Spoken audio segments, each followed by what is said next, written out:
오늘은 마태복음 14장 22절부터 33절까지 말씀입니다.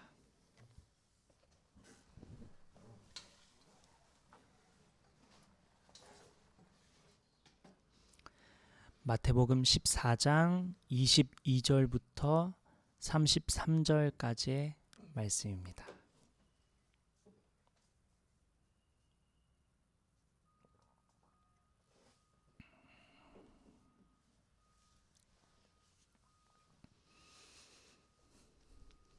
네, 제가 한 절, 여러분 한 절 이렇게 교독하겠습니다.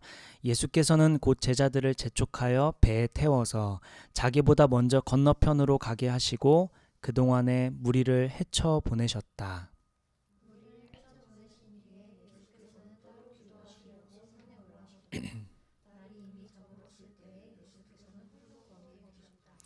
제자들이 탄 배는 그 사이에 이미 육지에서 멀리 떨어져 있었는데 풍랑에 몹시 시달리고 있었다.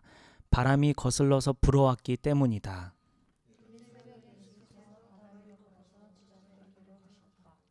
제자들이 예수께서 바다 위로 걸어오시는 것을 보고 겁에 질려서 유령이다 하며 두려워서 소리를 질렀다.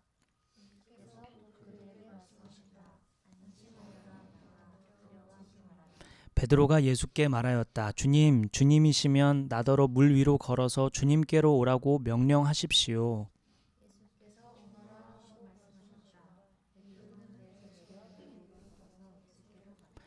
그러나 베드로는 거센 바람이 불어오는 것을 보고 무서움에 사로잡혀서 물에 빠져 들어가게 되었다.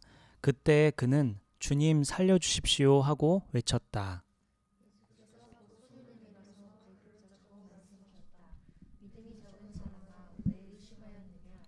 그리고 그들이 함께 배에 오르니 바람이 그쳤다.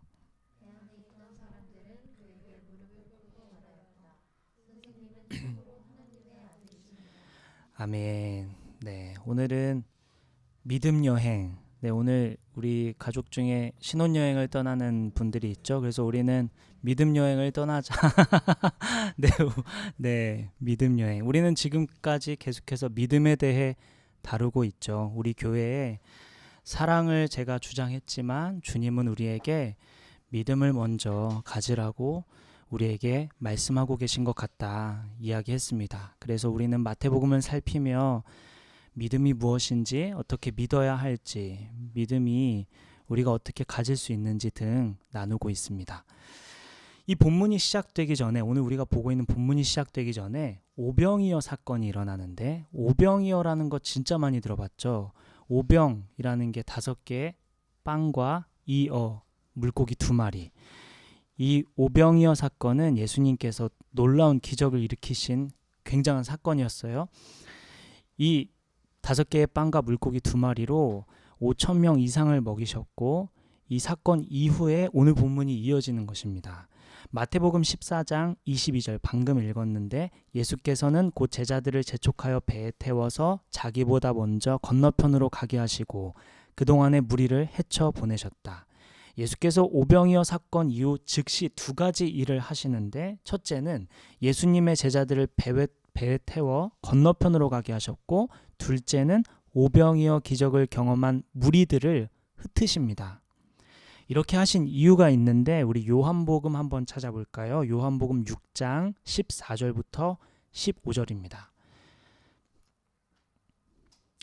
예수님께서 오병이어 사건 이후에 수많은 무리들이 모여 있는데, 그 무리들을 향해 2가지 일, 첫째는 제자들을 배에 태워 보내시고 두 번째는 무리들을 흩으셨어요. 그런 이유가 있는데, 요한복음 6장 14절 15절입니다. 우리 다 같이 읽을게요. 시작. 사람들은 예수께서 행하신 표징을 보고 이분은 참으로 세상에 오시기로 된 그 예언자이다 하고 말하였다. 예수께서는 사람들이 와서 억지로 자기를 모셔다가 왕으로 삼으려고 한다는 것을 아시고 혼자서 다시 산으로 물러가셨다. 지금 같은 사건을 기록한 건데요. 다른 사람들이 이렇게 요한이 볼 때는 지금 예수님께서 사람들이 억지로 예수님을 왕으로 삼으려고 하는 것을 보고 수많은 무리들 속에 먹을 것을 가진 사람이 아이뿐이었는데, 그 물론 어떤 사람들이 먹을 것을 내어놓지 않아서 그런 것도 있겠지만 대다수 사람들이 먹을 것을 소유하고 있지 않았었죠. 그래서 예수님 배고픈 사람들에게 먹을 것을 주셨고 당장 필요를 채워주시는 예수님, 그것도 기적을 일으키시는 예수님, 수많은 무리가 예수님을 왕으로 삼으려 했을만 하죠. 충분히 이해가 되는 상황이죠. 그래서 이렇게 삼으려 하는 무리들을 향해 예수님이 원치 않으셨어요. 이렇게 무리들이 열광하는 중에 오늘 본문 22절에 보니까 예수님은 제자들을 재촉하여 배에 태우십니다. 제자들이 그릇된 열광에 영향을 받을 것으로 판단하시고 무리를 떠나도록 조치를 취하신 것이죠. 그리고 이어서 예수님은 무리를 흩으십니다. 다시 정리하면 무리들은 기적을 일으키신 예수님을 보고 왕으로 삼는 것이 좋겠다고 판단을 했습니다. 어쩌면 그 판단이 당장은 좋을지도 모르죠. 하지만 예수님은 더 큰 계획이 있으셨습니다.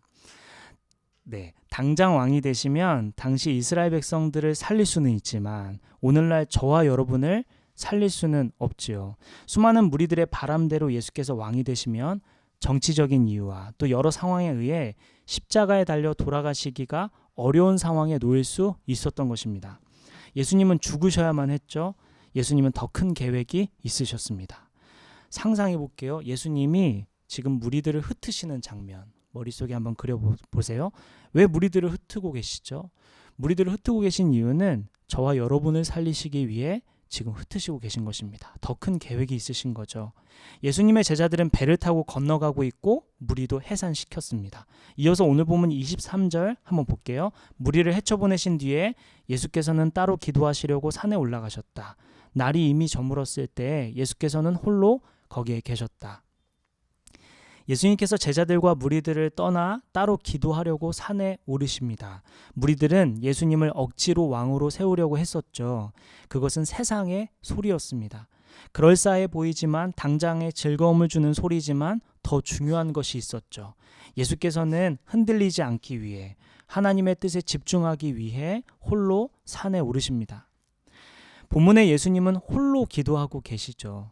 오늘 말씀을 통해 몇 가지 나누겠지만 특별히 오늘 말씀 중에 이것만 기억해도 참 좋을 것 같습니다. 딱 한 문장이죠. 예수님께서 따로 기도하셨다. 예수님은 완전한 인간이면서 동시에 완전한 신이셨어요. 부족함이 없고 불안할 게 없고 하나님에 대한 믿음이 없는 것도 아닌데 예수님께서 따로 기도하셨습니다. 예수님은 세상에 계시는 동안 할 일이 많으셨죠. 주변에서도 예수님을 찾아오는 사람이 시도 때도 없이 계속 찾아왔습니다. 바쁘게 사신 예수님은 그럼에도 따로 기도하셨습니다. 예수님과 나를 비교할 때, 여러분과 예수님을 비교할 때 믿음도 약하고 지혜도 부족하고 선한 것 없는 나는 예수님처럼 기도하고 있을까? 저는 주로 아침에 출근하는 길에 기도하거든요. 찬양을 크게 틀어놓고 그곳에서 많은 상상도 하고 꿈도 꾸고 여러분 위에 이름 불러가며 기도도 하고 저를 위해서도 또 오늘 학생들 잘 만나게 해주세요. 그런 기도도 하고 여러 기도하면서 보내는데 제가 또 프리랜서잖아요. 만약에 출근하지 않는 날엔 오늘 밤에 기도해야지. 밤이 되면 내일 아침에 기도하나 이렇게 제가 때로는 혹은 자주 출근하는 길에 늘 기도하는 제가 출근하지 않는다면 기도를 쉬고 있는 저 모습을 제가 말씀을 준비하면서 부끄럽다. 내가 또 그러고 있구나.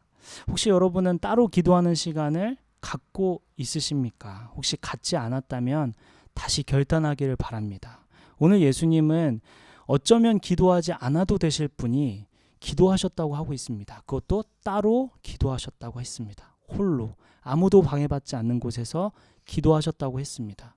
그렇다면 우리는 따로 시간 내어 기도해야 되지 않겠습니까? 우리는 믿음에 대해 계속해서 나누고 있는데 어떻게 하면 잘 믿을 수 있을까? 어떻게 하면 더 굳건한 믿음을 가질 수 있을까? 기도지요. 기도를 통해 우리의 믿음은 더 굳건하게 되고 더 명확해지고 더 분명해지죠. 예수님은 오늘 우리에게 이 기도를 보여주고 계십니다. 나를 따라 나처럼 따로 홀로 기도하라 말씀하십니다. 이제 본문은 예수님의 재촉에 의해 바다 건너편을 향해 가고 있는 제자들에게로 눈길을 돌리는데요. 오늘 본문 24절입니다. 우리 오늘 마태복음 24절, 14절, 24절 우리 다시 보고 다 함께 읽겠습니다. 시작. 제자들이 탄 배는 에서 멀리 떨어져 있었는데 풍랑에 몹시 시달리고 있었다. 바람이 거슬러서 불어왔기 때문이다. 제자들은 배에 오르기 직전까지 예수님과 함께 사역을 했었죠. 그리고 곧바로 배에 올라 바람을 이겨가며 노를 저어 건너편으로 가고 있는 상황입니다. 이미 몸이 피로한 상황에 바람을 이기며 노를 저어야 하니 제자들이 얼마나 힘들었을까. 본문 25절을 한번 볼게요. 이른 새벽에 예수께서 바다 위로 걸어서 제자들에게로 가셨다. 예수님은 밤이 새도록 기도하셨고 제자들은 밤이 새도록 풍랑에 시달리며 건너편으로 가고 있었습니다. 이른 새벽, 성경학자들은 이 시간을 대략 새벽 3, 4시쯤으로 보고 있습니다. 아주 밤이 깊은 시간, 아직 어두울 때 예수님께서 바다 위로 걸어 제자들에게 가십니다. 이 장면이 참 인상 깊은데요. 심하게 출렁이는 바다, 그리고 앞으로 나아가기 벅찬 바람을 만난 제자들, 이 장면과 그리고 그 풍랑 위를 걸으시는 예수님, 이 대조된 장면이, 이 그림이 참 인상 깊습니다. 우리가 만난 고난들, 어려운 문제들은 하나님 앞에서는 정말 아무것도 아니라는 듯 보여주는 이 장면.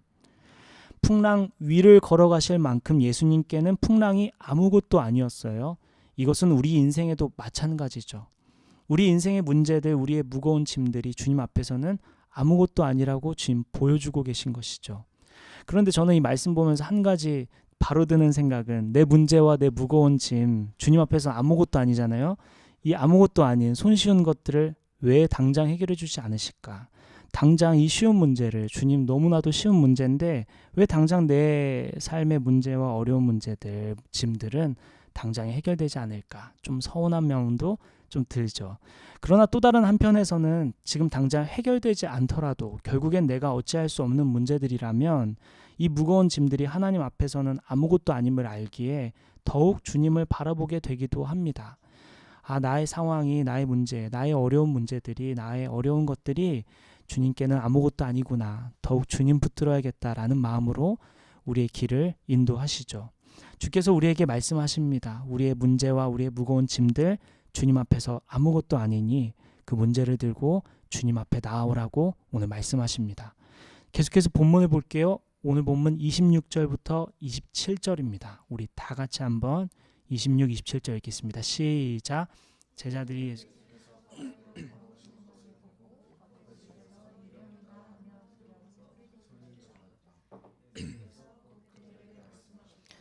안심하여라, 나다, 두려워하지 말아라. 바람과 파도의 정신없는 가운데 그 풍랑 위를 걸어오시는 예수님을 발견하고는 제자들이 유령이다 하고 소리쳐요. 그럴만하죠. 막 바람 막 치고 파도 치고 막 비바람 몰아치고 있는 상황에 저 멀리서 바다 위로 사람이 걸어오고 있는데 얼마나 무서웠겠어요. 오늘날로 말하면 귀신이다 하고 소리치는 장면이죠. 당시 유대인들에게 바다는 악한 영들의 거처로 인식되고 있었다고 합니다. 그러니 그럴만하죠. 제자들이 놀랄만하죠. 놀란 제자들을 예수님께서 이제 안심시켜 주시죠. 본문 계속 볼까요? 28절부터 29절입니다. 다 같이 시작. 베드로가 예수께 말하였다. 주님, 주님이시면 나더러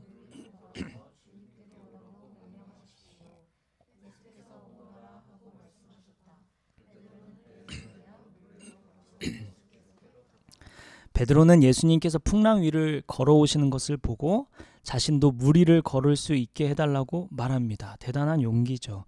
대단한 믿음입니다. 예수님은 허락해 주셨고 베드로는 물 위를 걷죠. 당시 배 안에는 예수님의 제자 베드로만 있었던 것이 아니죠. 12제자 모두 건너편으로 가라고 배에 태우도록 재촉하셨습니다. 베드로뿐만 아니라 12제자 모두 있었는데 그런데 베드로만 예수님께 물 위를 걷게 해달라고 부탁합니다. 베드로는 다른 제자들보다 예수님을 더 신뢰하고 믿었던 것으로 보입니다. 신앙은 이처럼 믿음의 분량에 따라 다른 삶을 살게 됩니다. 쉽게 말하면 자신이 믿는 만큼 경험하게 되고 자신이 믿는 만큼 누리게 된다는 의미죠. 각 사람의 믿음의 정도에 따라 누군가는 우물안 개구리처럼 살게 되고 누군가는 우주를 경험하며 살게 된다는 의미입니다.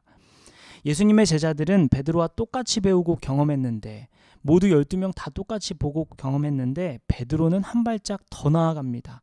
오늘날 우리도 마찬가지죠. 우리는 같은 성경이 주어져 있습니다. 우리는 같은 성경을 보고 있습니다. 같은 믿음을 갖고 있죠. 하지만 그 믿음의 정도에 따라 어떤 이들은 하나님을 멀게 느끼기도 하고 또 어떤 이들은 하나님을 가까이 경험하며 삽니다. 또 믿음의 분량에 따라 어떤 사람들은 주 안에서 평안을 누리며 살고 또 어떤 이들은 두려워하며 불안에 떱니다. 또 누군가는 믿음의 분량에 따라 기적을 경험하고 살거나 혹은 누군가는 평범한 일상을 살아갑니다. 우리는 우리의 믿음에 따라 믿음의 분량에 따라 다른 인생을 살게 됩니다.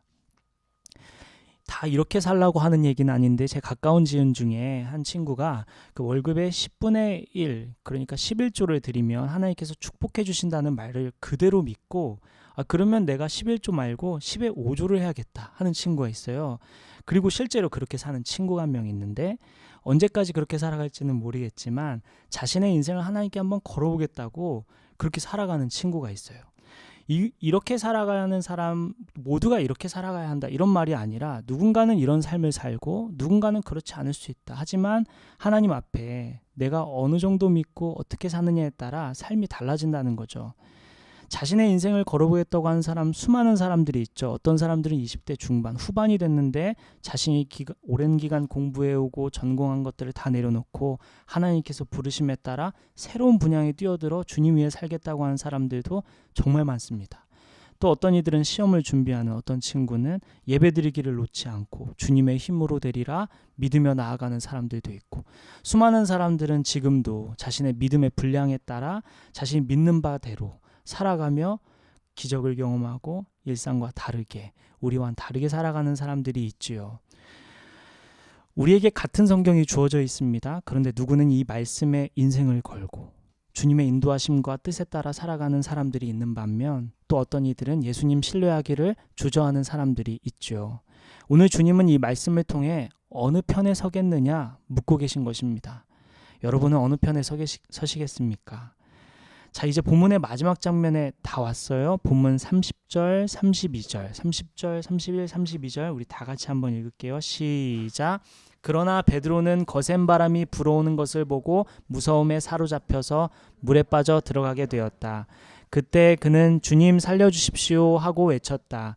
예수께서 곧 손을 내밀어서 그를 붙잡고 말씀하셨다.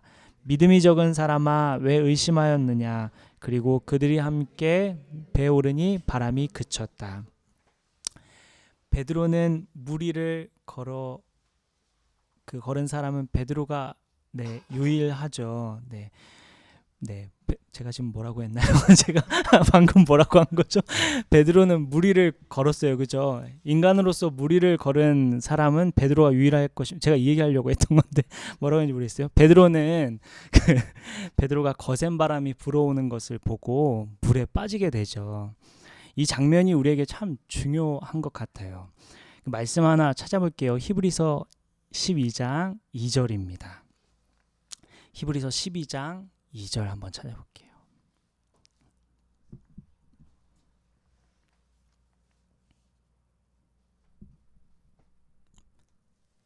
다 같이 읽을게요. 시작. 믿음의 창시자여 완성자이신 예수를 여기까지 읽겠습니다. 믿음의 창시자이신 믿음의 주인이신 예수님을 바라보지 못하고 거센 바람을 본 베드로는 바다에 빠지고 말죠. 베드로는 지금 예수님의 말씀과 능력보다 바람의 위력을 더 믿었던 것 같습니다. 예수님이 말씀하셔도 거센 바람이 불면 예수님 말씀 어쩔 수 없지, 소용없지 그렇게 생각했겠죠. 물론 순간적으로 나온 판단이었겠지만 마음 한켠에 여전히 그 주변의 상황이 베드로에게는 더 중요하게 작용했던 것은 분명해 보입니다. 예수님보다 바람의 위력을 더 믿은 베드로. 오늘날 우리와 닮은 것 같죠. 우리 또한 마찬가지로 예수님보다 더 신뢰하고 예수님보다 더 믿는 것이 많지 않습니까? 가장 쉽게 저는 돈을 한번 생각해 봤어요. 돈으로 안 되는 것이 뭐가 있을까? 웬만하면 돈으로 다 되죠. 건강 생각해 볼까요? 건강. 돈만 있으면 가장 좋은 병원에 가장 유명하고 실력 있는 의사를 만날 수 있죠. 고칠 수 있는 가능성이 매우 높아집니다. 돈이 있으면 배고플 일이 없고 돈이 있으면 가장 안전한 지역에서 가장 튼튼하고 좋은 아파트를 구해 안전하게 살 수 있습니다. 돈만 있으면 가장 안전하고 좋은 차, 볼보나 이렇게 얘기해도 되나? 풀프레임 쓴 그대로 얘기할게요. 풀프레임 디스커버리 차량이 그렇게 안전하다고 하는데 그렇게 사면 차량 편리하기도 하고 안전하게 살 수 있죠. 돈만 있으면 시력도 고칠 수 있죠. 얼굴도 원하는 대로 바꿀 수도 있죠. 키는 안 되죠. 키는 안 되는구나. 주님이 도와주셔야 되는데 그 부분은 다른 거지만 돈으로 웬만하면 다 되죠. 사람들이 돈만 있으면 세상 안전하고 편리하고 행복하고 즐겁게 살 수 있으리라고 생각하고 우리도 한편으로는 동의합니다. 그런데 정말 돈으로 안 되는 게 없을까? 돈만 있으면 우리 인생 정말 무탈하게 살 수 있을까?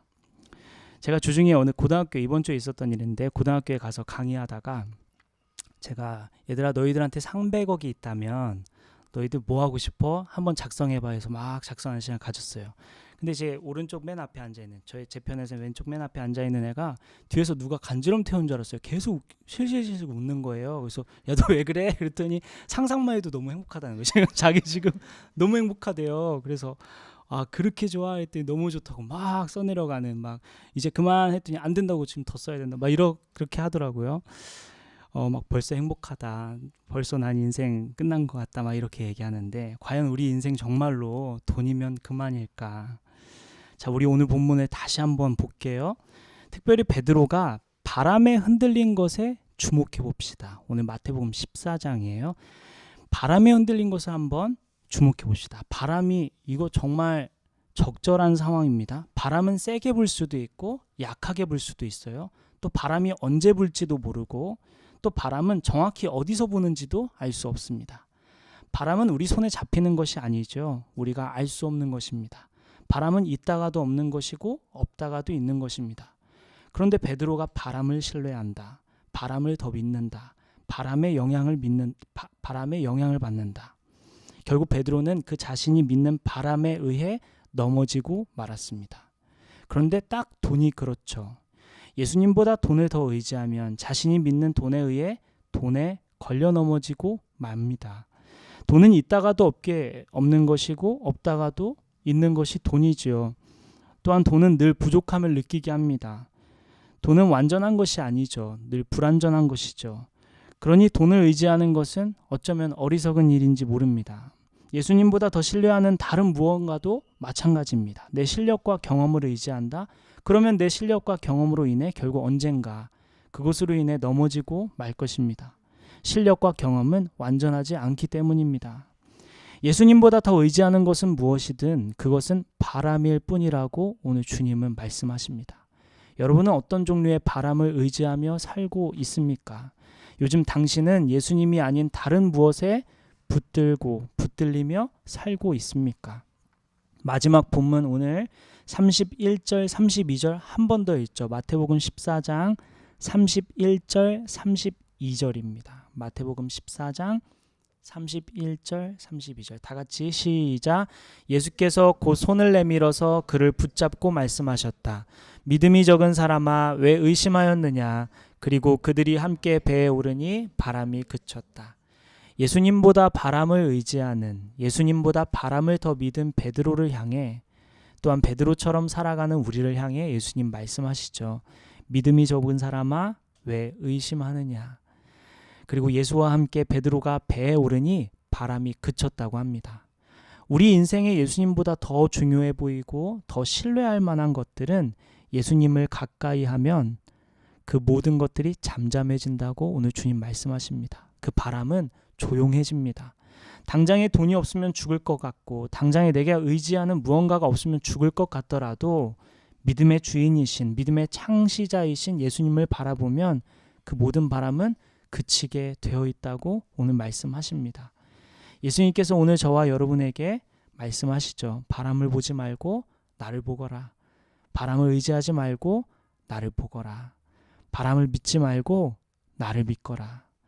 오늘 이 주님의 말씀을 따라 물 위를 걸어가는 놀라운 삶을 살아가는 한 주 되시기를 예수님의 이름으로 축복합니다. 우리 함께 기도하겠습니다.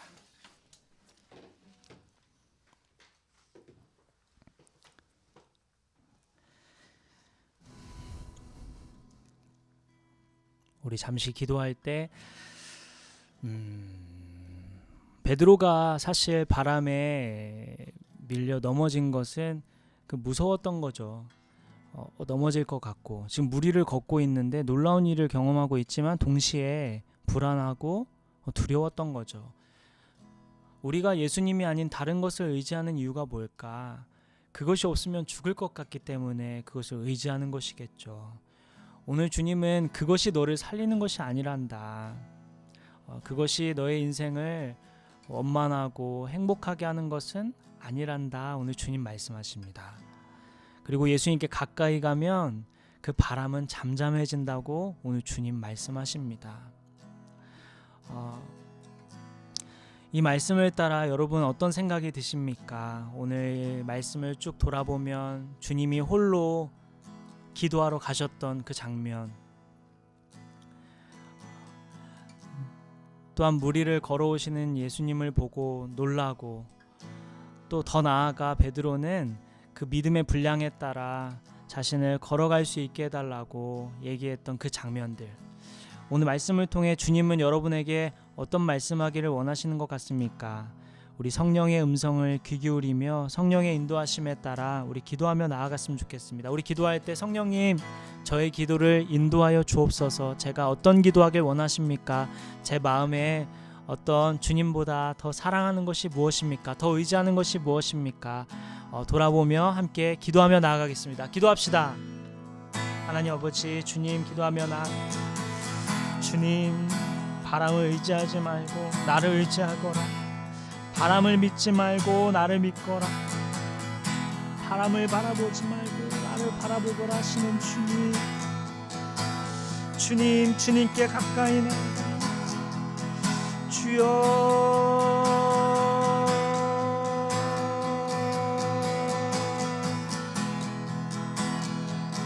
아버지,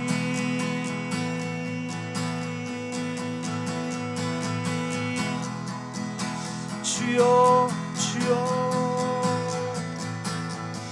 주여, 우리가 두렵습니다. 아버지, 우리가 두렵습니다. 아버지의 말씀보다 바람을 의지할 만큼, 바람을 신뢰할 만큼 주님, 우리가 두렵습니다. 아버지, 우리의 인생이 어디로 올라가는지 알 수 없고 우리의 인생이 어디를 가고 있는지 주님 알 수 없습니다. 주님 의지하며 나아갑니다. 주님 바라보며 나아갑니다. 아버지,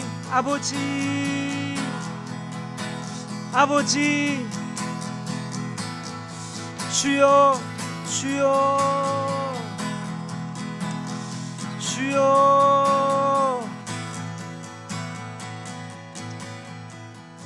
우리 마지막으로 한 가지만 기도하고 마칠 텐데, 여러분 마음 안에 있는 기도 제목 무엇입니까? 개인의 기도 제목, 사람들에게 차마 말할 수 없는 깊은 여러분의 개인의 기도 제목 무엇입니까? 우리 그것을 붙들고 주님께 가까이 나아갑시다. 하나님, 저의 이 깊은 기도 제목 아시죠? 하나님만이 아시는 저의 기도 제목 아시죠? 주님, 저의 기도 응답하여 주옵소서. 주님, 살아계신 하나님, 기도로 나아갑니다. 저에게 믿음을 더하여 주시고 믿음 없는 저를 은혜를 부어주시고, 또한 아버지, 상황 속에 주님 의지하며 나아가는 우리가 되게 해달라고. 우리 함께 다양한 기도 제목 있으시죠? 그 기도 제목 붙들고 주님께 가까이 나아갑시다. 기도합시다. 하나님 아버지, 주님 감사의 영광 올려드립니다. 오랜 시간 기도해 왔던 그 기도 제목을 들어주시고 주여 응답하여 주심에 감사합니다. 하나님의 일하심에 주님 보았습니다.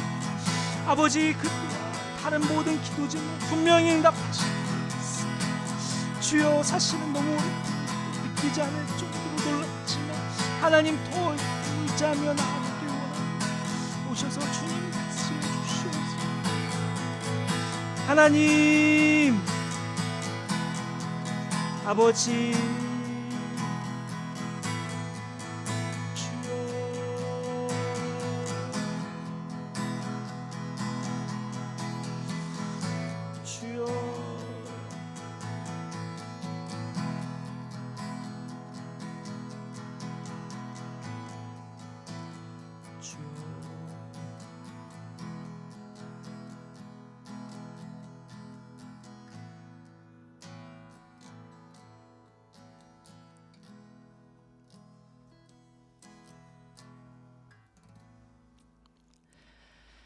하나님, 우리가 정말 믿음이 없고 주님을 신뢰하지 못하는 우리를 봅니다. 아직 주님을 완벽하게, 온전하게, 완전하게 신뢰하지 못하지만 오늘 다시 따로 시간을 내어 기도했던 예수님처럼 우리도 따로 시간을 내어 기도의 자리를 나아가고 또 주님 안에서 믿음이 자라가 예수님처럼 또 수많은 우리가 본받을 그리스도인처럼 우리가 믿음이 굳건하게 자라가기를 또 원하고 또 그렇게 인도해 주시기를 간절히 기도합니다. 하나님, 한 주간의 삶을 주님 손에 올려드립니다. 한 주 동안 이 말씀이 생각나게 하여 주시고 주님이 생각나게 하여 주시고 기도가 생각나게 하여 주셔서 우리가 기도하는 한 주 되게 하여 주시고 또 예수님을 생각하는 한 주 될 수 있도록 주님 인도하여 주옵소서. 주님, 한 주 동안에 하나님 어떻게 행하실지 기대하며 나아갑니다. 모든 일 행하실 주님 찬양하며 이 모든 말씀 우리를 위하여 죽으시고 다시 사신 우리를 사랑하시고 우리의 왕이 되시는 예수님의 이름으로 기도드립니다. 축도하겠습니다. 이제는 우리 주 예수 그리스도의 은혜와 하나님의 크신 사랑과 성령님의 감화감동 교통 역사하심이 한 주 동안 기도하기로 결단하고 또 주님 따라가기로 결단하고 예수님만 바라보기로 결단하는 저와 여기 성도들 또 온라인으로 예배하는 모든 성도들 머리 위에 지금부터 영원까지 함께해 주시기를 간절히 기도하며 축원하옵나이다. 아멘. 네, 우리 자리 이렇게 조금만 넓혀서 우리 은경